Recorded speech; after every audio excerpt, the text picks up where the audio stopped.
Xo'p, aziz o'quvchilar, demak sizlar bilan bugungi o'tishimiz kerak bo'lgan darsimiz bu soatlarni ingliz tilida vaqtni yoki soatni necha bo'lishini aytish. Kimlar uchundir? Endi bu albatta hayotda kerak bo'ladi. Yoki qisqa qilib aytadigan bo'lsak,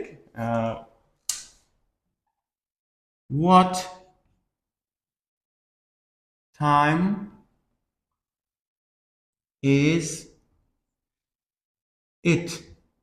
Ya'ni soat necha bo'ldi? Vaqt qanaqa? degan savolga qisqa qilib aytganda javob berishni o'rganamiz. O'zi bu narsaga javob berish juda oson. Sizlar bilan mana sonlarni o'rganganmiz hammamiz. Sonlarni bilamiz. Oson.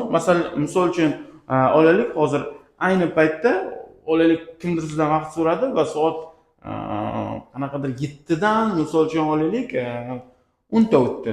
To'g'rimi? Biz nima deymiz buni? Ikkita sonni aytib qo'ysak bo'ladi. Shunchaki eng oson yo'li, ya'ni suhbatlashishda, so'zlashishda asosan foydalaniladi, hech qaysi boshqasi foydalanilmaydigan. Ya'ni 7 yu 10 bo'lsa soat, buni shunchaki nima deb aytamiz? It is, ya'ni what time is it degandan keyin javob albatta qanday bo'ladi? Sizlar bilan bilamiz, orqadan oldiga qarab ketadi, to'g'rimi? Javob berish uchun va asosiy savolga javob beriladi. Demak, orqadan boshlaymiz. It is yoki it's, mana buni aytamiz. 7. Mana shunday yozardim. 7:10 p.m.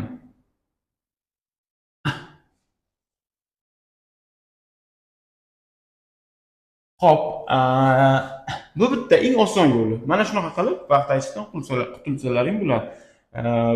Buni endi har qanaqa son uchun ishlatsalaring bo'ladi. Masalan, 10:30, 10:31 yoki 10:50, 12:06. 12:06 desa ham bo'ladi. Masalan, olaylik soat 10 necha bo'ldi? 06 bo'ldi masalan, to'g'rimi? Buni qanaqa aytasizlar? Buni albatta bilasizlar. Mana bu sonni qanday aytishdi? It's yoki bunaqa farqi yo'q ishlatiladi. It's 10:06 bilasizlar qanday yozishni? 10:06 p.m. Albatta bu yerda PM ni ma'nosini ko'rdilaring, ya'ni ekranda qo'yilgan ta'rif orqali ikki xil bo'ladi. Demak, aytishlaring mumkin AM yoki PM. Kelinglar, men shuni ham sizlarga tushuntirib ketaman, AM va PM ni. AM buni masalaga oson qilib tushuntiraman, qaranglar. Mana bu nimaga o'xshaydi? Yoshligiga qaytaylik. Bu quyosh, to'g'rimi? Quyoshli vaqtlar yoki quyoshli kunga qarab ketadigan vaqtga, ya'ni kechqurungi 12 dan to ertalab obedgi 12, tushlikdagi 12 gacha AM bo'ladi. Tushunarli? Tushlikdan keyin, ya'ni biz o'zimiz aytishimiz bo'yicha obeddan keyingi 12 dan to kechki yarim kechasidagi 12 gacha, hamda yarim tunda bunaqa chizing, yarim tungacha bo'lgan 12 gacha PM deyiladi. Tushundilaringmi? Xo'p, demak, aytishda ikki xil oson yo'li, ya'ni o'zi bir xil yo'li bor aytishda va mana bu ozgina bunida uchrashi mumkin bo'lgan nyuans. Xo'p, 0 ni O deb ketiladi. Tushunarli? Mana tagiga chizib qo'yaman. Keyin undan tashqari bizning tilda soat necha bo'ldi desa 7 deymiz. 7 dan nechta o'tdi desa ровно 7 deymiz, to'g'rimi? Yoki aniq 7 bo'ldi deymiz. Demak, o'sha ровно 7 deganimiz yoki aniq 7 bo'ldi deganimiz qanday aytamiz desa ingliz tilida, ya'ni u qanaqa? Masalan, olaylik 07 yu 00 masalan. 7 bo'ldi soat. Bu ingliz tilida aytiladi. Albatta bu it's bilan boshlanadi. It's sharp 7 p.m. yoki a.m. farqi yo'q. Buni o'zlari aytib ketaverasizlar. Tushunarli, a? Mana qarang, PM yozib qo'yay. Mana hammasini PM yozib qo'yay, tushunarli bo'lishi uchun. PM. 7 PM 19:10 ga ham to'g'ri keladi yoki 10 PM 22:06 ga ham to'g'ri keladi. Yoki 7 PM 19:00 ga to'g'ri keladi. 7:00. Tushunarli? Demak, hop, 24 soatlik o'lchovda aytganda. Endi hop, 7:30 bo'lsa qanaqa aytasizlar? 7:30 bo'lsa, masalan, soat 7:30 am. Ertalabki soat 7:30. Albatta bu it's bilan boshlanadi. It's 7. Bizda 7:30 deydi, to'g'rimi? Yoki 7:30 deymiz. 7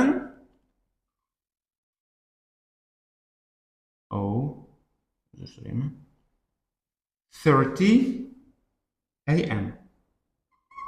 AM degani, demak, 7:30 am degani bu 7:30 ertalabki 7:30 degani. Xo'p, endi buni ikkinchi turi ham bor. Qanaqa aytamizda? Yana bitta turi bor. Aytishning yo'li. Bu bittasi bo'lsa, endi ikkinchisi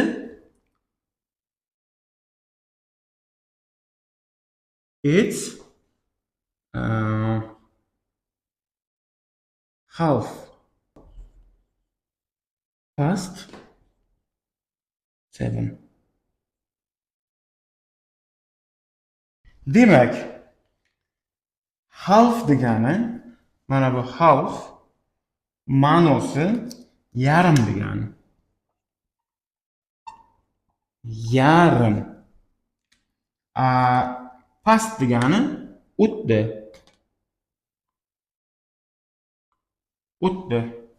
Ya'ni 7 dan yarim o'tdi. Biz 7:30 deb qo'ya qolamiz. Lekin ingliz tilida it's half past 7 deyiladi. Tushunarli?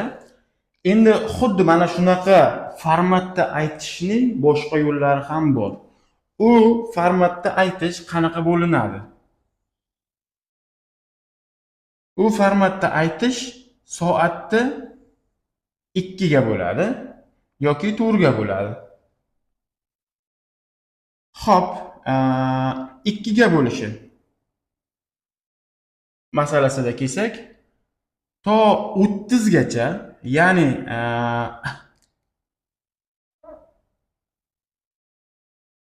00 dan, masalan, nechidir 00 dan nechidir 30 gacha mana past deb yozamiz. Bu tarafiga to yozamiz. Demak, bu tarafga to 30 dan bu yoqqacha to, to tepadan 0 dan 30 gacha past deyiladi. Qanday?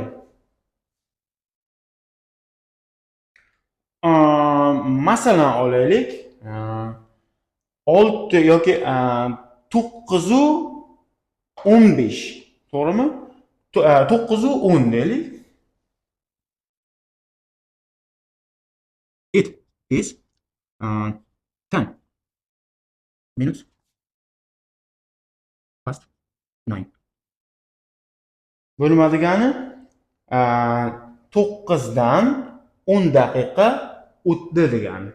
Past o'tdi degani edi, to'g'rimi? Demak, hozir 9 dan 10 daqiqa o'tdi. Xuddi shunaqa qilib, endi mana buni necha minut o'tgan bo'lsa, ya'ni necha daqiqa o'tgan bo'lsa, o'zgartirilaveradi. To 30 gacha. Endi 30 dan keyin, ya'ni yarimdan buyog'iga aytilishi sal boshqacharoq bo'ladi. Ya'ni necha daqiqa qolgan, bizda takam deydi-ku, takam deb aytiladi. Yarimdan buyog'iga. Ya'ni yana shuni ham tarjimasini yozib qo'yaymi. Tak, mana shu yerga o'tdi. Bunisi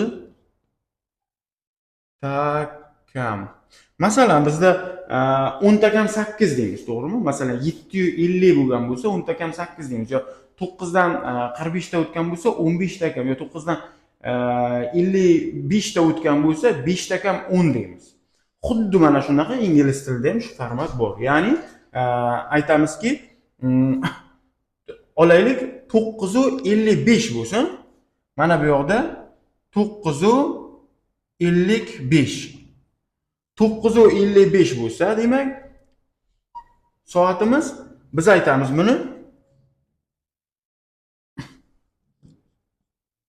it is 5 minutes to 10. Oh, uzr. 10 PM yoki AM ni o'sha vaziyatdan kelib chiqib qo'yiladi. Tushunarli? Demak, it is 5 minutes to 10. 10 ga 5 minut qoldi, ya'ni 5 takam 10 degani. Xo'p, demak shunday.